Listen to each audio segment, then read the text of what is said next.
Breaking news Hyderabad Osmania ఆసుపత్రి నిర్మాణంపై అధికారులతో సీఎం రేవంత్ రెడ్డి సమీక్ష సమావేశం ఏర్పాటు చేశారు.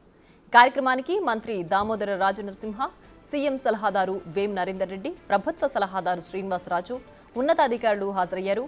ఈ నెల 31న గోషమహల్లో కొత్త ఉస్మానియా ఆసుపత్రి నిర్మాణానికి శంకుస్థాపన చేయనున్నట్లు సమాచారం. ఇందుకు సంబంధించి ఏర్పాట్లు చేయాలని అధికారులను సీఎం ఆదేశించారు. అధునాతన సౌకర్యాలతో ఉస్మానియా ఆసుపత్రి నిర్మాణం చేపట్టాలని, భవిష్యత్ అవసరాలను దృష్టిలో ఉంచుకుని నిర్మాణాలు చేపట్టాలని సీఎం ఆదేశించినట్లు తెలుస్తోంది.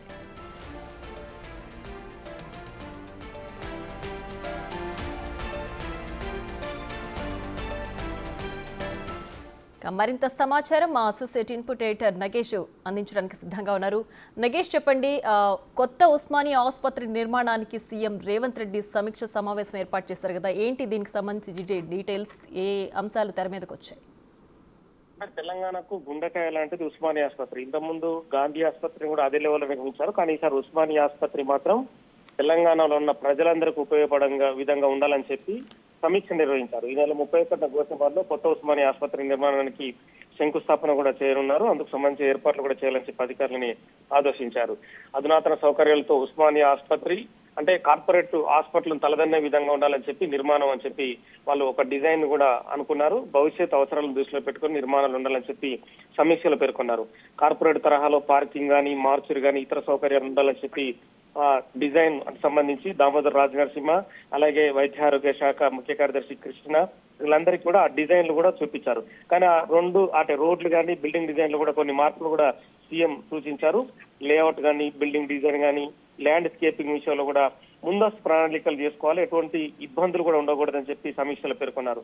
రోగులు, వైద్య సిబ్బంది కూడా ఎలాంటి అసౌకర్యం కూడా ఉండకూడదని చెప్పి అందులో సమీక్షలో పేర్కొన్నారు. ఆధునిక వసతులు మాత్రం ఖచ్చితంగా ఉస్మానియా ఆసుపత్రి నిర్మాణంలో పాటించాలన్నారు. అంటే భవన నిర్మాణ నిబంధనలు కావచ్చు, పార్కింగ్, ఫైర్ స్టేషన్, ఎస్టీపీ నిర్మాణాలు, హెలి అంబులెన్స్ సౌకర్యాలు ఉండాలన్నారు. అంబులెన్స్లు, ఫైర్ ఇంజన్లు కూడా సులువుగా వెళ్లే విధంగా పార్కింగ్ సౌకర్యాలు ఉండాలన్నారు. మార్చురీ కానీ, బాడీ ఫ్రీజింగ్ విషయంలో కూడా ఆధునిక పద్ధతులు పాటించాలన్నారు. మొత్తానికైతే ఈ నెల 31న శంకుస్థాపనలకు అన్ని ఏర్పాట్లు చేయాలని చెప్పి అధికారులను ఆదేశించారు. ఎక్కడ కూడా ఏ విషయం కూడా వెనక్కు తగ్గ విషయం ఉండకూడదు.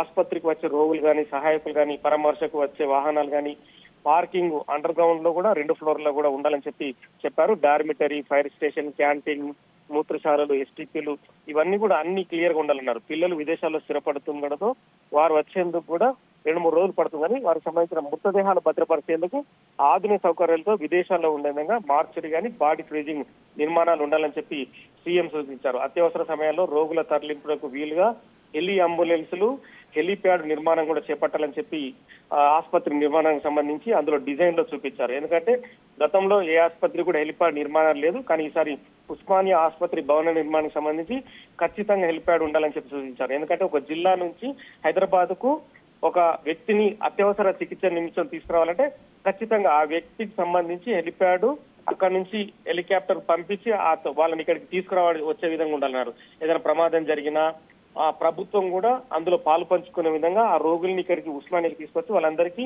ఖచ్చితంగా సహాయం జరిగేలా వైద్యం కూడా క్లియర్ గా జరిగేలా ఇందులో నిర్మాణంలో ఉండాలని చెప్పి సమీక్ష నిర్వహించారు. ఈ నెల 31న గోషమహల్లో ఘనంగా శంకుస్థాపన నిర్వహించడానికి కూడా అన్ని ఏర్పాట్లు చేయాలని చెప్పి అధికారులను ఆదేశించారు.